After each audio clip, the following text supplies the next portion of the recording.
Ever feel like your daily subway ride is a bit too mundane? Well, buckle up, or grab a pole, because today we're diving into the dark, weird, and wildly bizarre side of underground transit.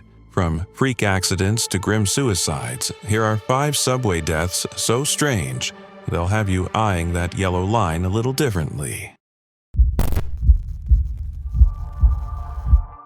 It seemed like just another breezy Monday evening in Queens. The hustle of rush hour was in full swing, people slipping into their routine post-work zombie modes, earbuds in, eyes glazed over, and dreams of dinner dancing in their heads. Among them was 51-year-old Edward Leonard, bartender, friend, and all-around good guy, heading home after a day's work, likely thinking of nothing more than beating the crowd onto the Manhattan-bound F train. But Edward had no clue that this seemingly ordinary ride would turn into something far more horrific, and ultimately his last. At around 6:45 p.m. on May 15, 2023, Edward attempted to board the F train at the Kew Gardens Union Turnpike station. The doors were closing, but like many of us have done before, he made a last-second dash. After all, nobody wants to wait another 8 minutes, right? What happened next, however, was anything but routine. Witnesses say Leonard's clothing, or possibly even his arm, got caught in the doors just as the train began to move. In a moment of panic, he banged on the side of the train, trying to get someone's attention, but the conductor didn't see him. The F train kept moving, completely unaware of the human being trapped on its side. Edward was dragged roughly 60 feet along the platform. "He got dragged by the train car," said Bernice Maitland, a horrified witness who had just exited the same train. "I was frantic. I was crying." She later added that Leonard was still breathing when she saw him lying on the platform, bloodied, missing a shoe, and battered beyond recognition. Paramedics rushed to the scene, but it was too late. Edward Leonard was pronounced dead shortly after at Jamaica Hospital. The cause? Blunt force trauma. Now, here's where things start to get murky and truly bizarre. There were no surveillance cameras on that part of the platform. Witnesses gave conflicting accounts. Some said it was his arm. Others said it was his coat. One source close to the investigation claimed Leonard might have been intoxicated, while co-workers noted he was on medication for chronic back pain. The MTA immediately questioned the train crew and ran drug and alcohol tests, but no foul play or driver negligence was confirmed. The train was one of the MTA's newer models, the R160, known for improved safety measures. Yet somehow, it failed to register that a person was stuck in the doors. The MTA later reminded the public that subway doors aren't like elevator doors. They won't pop back open just because something's wedged in. In the wake of the incident, the MTA referenced their safety data.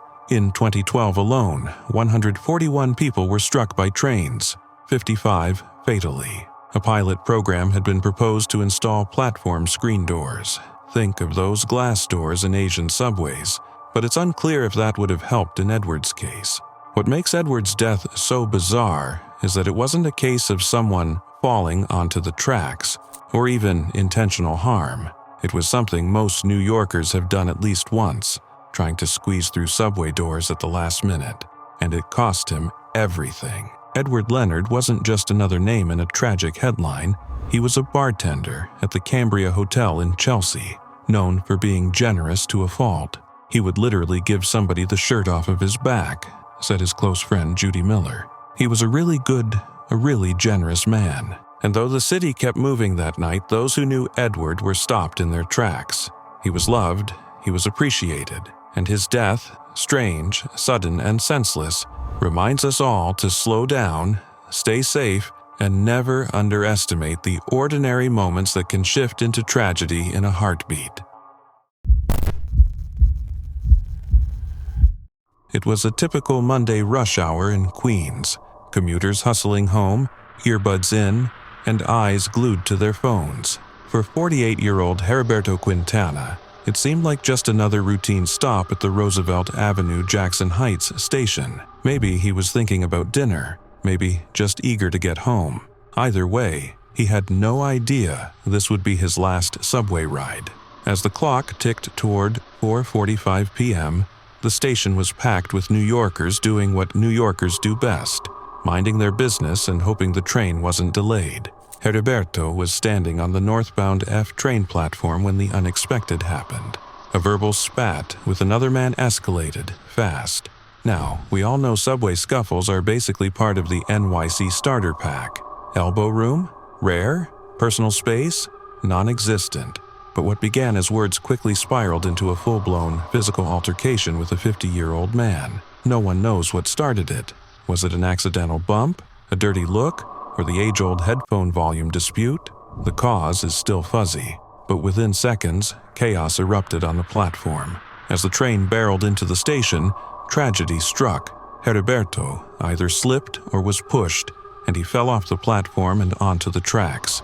In front of dozens of horrified commuters, he was struck by the incoming train. Screams echoed through the underground tunnel as panicked witnesses called 911. Within minutes, NYPD and emergency crews swarmed the scene. What they found was grim. Heriberto was discovered pinned beneath the train, suffering from severe trauma. He was immediately transported to Elmhurst Hospital Center, but sadly, it was too late. He was pronounced dead shortly after arrival. The exact details of how Heriberto fell, whether it was a tragic misstep or a fatal shove, remained unclear. The man involved in the fight was taken into custody, but police were still piecing together what happened.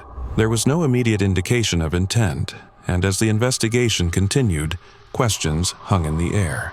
Meanwhile, subway service across Queens descended into chaos.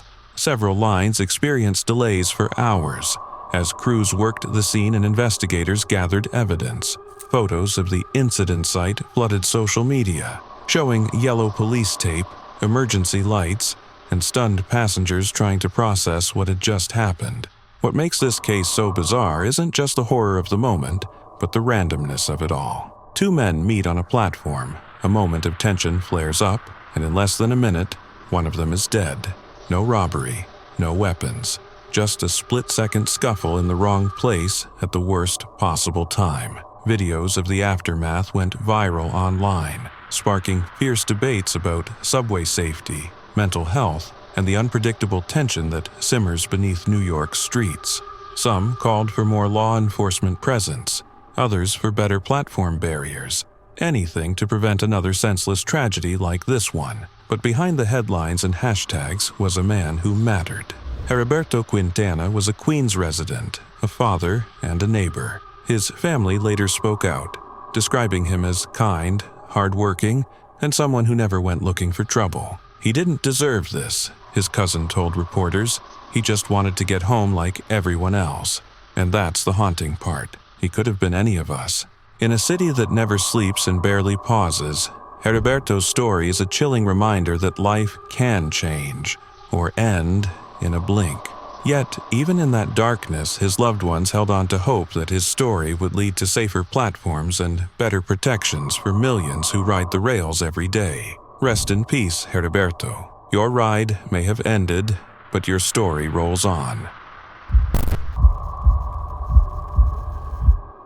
It was a quiet Tuesday afternoon in Astoria, one of those breezy New York days where the sun hits just right between the rows of low-rise buildings and elevated train tracks. For 31-year-old William Olbris, everything seemed normal. He blended in with the crowd on the Manhattan-bound N train platform at Broadway and 31st Street, just another strap hanger waiting for his ride. But what happened next would turn that ordinary day into something disturbingly unforgettable. Eyewitnesses say William stood calmly, eyes fixed on the horizon as the train approached. Nothing seemed out of place until he walked toward the first car, bent down, and did something that made hearts stop. He placed his wallet gently on the platform. Then, without hesitation, he jumped. The southbound N train roared into the station at just the wrong second. A sickening thud echoed through the air, silencing the usual screeches and hums of rush hour. Onlookers screamed. Some froze. A few turned away. The impact was so brutal that parts of William's body fell onto the street below the elevated tracks. It was sudden, shocking, and undeniably gruesome. Emergency crews from the NYPD and FDNY rushed to the scene within minutes, but there was nothing they could do. William Olbrys was pronounced dead instantly. Cleanup and investigation forced the N line to shut down temporarily, leaving confused commuters stuck and station workers visibly shaken. Police didn't find a note, but the wallet he left behind seemed to say everything. It was almost like he wanted to be found, to be identified, to make sure someone knew it wasn't an accident. But that's not even the strangest part. Roughly 30 minutes before the jump, William posted one final, cryptic tweet. "It's time to pay the price." Attached was a short, bizarre 15-second video. Blurry, shaky footage of what might have been a train platform, quick cuts, dim lighting, and eerie silence. It gave off the kind of unsettling vibes that leave you with goosebumps and more questions than answers. No manifesto, no farewell message, just those 6 haunting words in a glitchy video that quickly went viral. The internet did what it always does: speculated, dissected, theorized. Was he battling something? Was it a statement? Or just a final, fragmented cry for help? What makes William's death so bizarre isn't just how it happened. It's the deliberate buildup, the eerie foreshadowing, and the eerie calmness before the tragedy. Most suicides come with warning signs. William gave the world one final puzzle to piece together. His family later broke their silence. Through tears, they described William as creative, sensitive, and always deep in thought. "An artist of emotion," one cousin said. They said he struggled silently and hoped his story would open conversations about mental health, especially among young men. So, what began as an ordinary afternoon ended with a haunting tragedy and a powerful reminder. Even in a crowded city of millions, some people feel completely alone. Rest easy, William. You mattered more than you knew. It was a cool Sunday night in Queens, and for most people the weekend was winding down. School loomed ahead, and the city's heartbeat thudded steadily underground. For 2 girls, just 13 and 12, it seemed like a harmless thrill ride. A stunt, a moment of rebellion. They boarded the 7 train at Flushing Main Street, unaware that they were about to make their last stop. The 13-year-old, whose name was not released due to her age, was subway surfing. Yeah, you heard that right, subway surfing. That insane trend where kids literally climb on top of moving subway trains and run, or jump between cars, like it's some kind of IRL video game. Only there are no extra lives here. The girls clambered to the top of the train as it rattled westward through Queens. It's not clear how long they stayed up there, but as the train approached the 111th Street station in Corona around 11 p.m., things took a deadly turn. The train came to a stop, but the sudden jolt was too much. The girls lost their balance. One fell between the cars and under the train. She didn't survive. The other girl was critically injured, suffering head trauma and brain bleeding. She was rushed to Elmhurst Hospital and intubated, her fate hanging in the balance. It was a night that began with adrenaline and ended in tragedy. For their families, it was a nightmare they couldn't wake up from. And here's the thing, this wasn't even the first time. In fact, it was the 6th subway surfing death in New York City that year alone. Just a week earlier, another 13-year-old boy fell to his death while pulling the exact same stunt at the Forest Avenue station, also in Queens. It's become a horrifying trend, fueled by TikTok, Instagram, and the illusion that likes and followers are worth risking your life. What makes this case so bizarre isn't just the death itself, it's the fact that even after it happened, witnesses reported seeing more kids doing it again the very next day. Same station, same tracks, same game of chance with a train weighing hundreds of tons. Despite what the NYPD says about increased patrols and drone surveillance along popular subway surfing routes like the 7 line and the J line, the problem seems to be growing. Even Transit Chief Joseph Galata admitted that stopping the trend is proving difficult. "We're hitting social media hard," he said, putting out videos with parents, showing the effects. The effects? Let's talk about them. Shattered families, traumatized commuters, and kids with futures cut brutally short. MTA board members are now pushing for more than enforcement. They want outreach. education. Real talk from real people who teens will actually listen to. As board member David Jones put it, "You feel invulnerable at this time in your life. We have to have people in their world telling them, 'No, this is not the way.'" And maybe that's the heartbreaking core of this tragedy. It didn't happen because of hate or crime or malice. It happened because a kid wanted to feel alive, wanted to be seen, wanted to go viral. Mayor Eric Adams summed it up with a sobering truth: no post is worth your future. As for the family, they're left with memories of a bright young girl whose life ended far too soon. Friends lit candles, left notes, and posted tributes online. One message read, "Fly high, angel. You are too bold, too beautiful for this world." And while her story ends in heartbreak, maybe it can also be a warning, a message louder than the rumble of any train. You don't have to risk your life to matter. You already do. It was a typical fall afternoon in East Harlem. Cool breeze, golden sunlight, and the usual hum of subway chaos under Lexington Avenue. At the East 125th Street station, people were just trying to get through their day. One of them was a 31-year-old man aboard the Uptown 6 train. Maybe he was headed home. Maybe he just wanted some peace. But he was about to make a decision that would turn an ordinary ride into something disturbingly unforgettable. At around 4:30 p.m., the man did something risky. He moved between subway cars while the train was in motion. A little-known fact for non-New Yorkers: riding between cars isn't just dangerous, it's illegal. But still, people do it. Some for thrills, some for space, and apparently some for bathroom breaks. Yep, witnesses later said the man appeared to be defecating between the cars just moments before he fell. Yes, seriously. In one of the most densely populated cities in the world, he chose the gap between two moving train cars as his makeshift restroom. That's not bold. That's bizarre. Then, disaster struck. As the train was pulling into East 125th Street, he lost his balance, fell to the tracks, and was struck by the train as it continued to leave the station. The impact was fatal. He was pronounced dead at the scene. No chance to save him.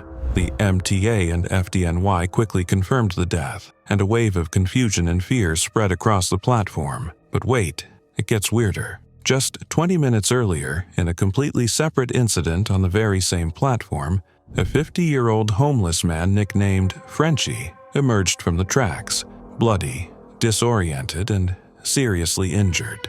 He had no idea how he ended up there or if he'd been hit by a train. Frenchie was bleeding from a massive gash on his butt, a broken pelvis, and other injuries. Somehow, he climbed back onto the platform like a subway war veteran. He was taken to Harlem Hospital, thankfully in stable condition. Two bizarre incidents: one station, one day, and, according to police, no connection. Just a tragic coincidence that had commuters and cops alike scratching their heads. The chaos wreaked havoc on the entire subway system. Northbound trains were rerouted. Passengers were trapped underground for nearly an hour, and frustrated riders poured into the streets. 17-year-old Angel Torres summed it up best: "I was scared." The man who died wasn't officially identified, but his story quickly spread online, not just because of the grim details, but because of how surreal it all was. It wasn't a fight, a push, or a robbery. It was just a man, a dangerous habit, and one tragically bad decision. Still, beneath the shock and social media memes, there was a human being, someone with a story, a past, and likely a family that loved him. Accidents like this are strange and haunting, but they remind us how fragile life is, and how quickly it can be gone. May he rest in peace, and may we all think twice before riding between subway cars.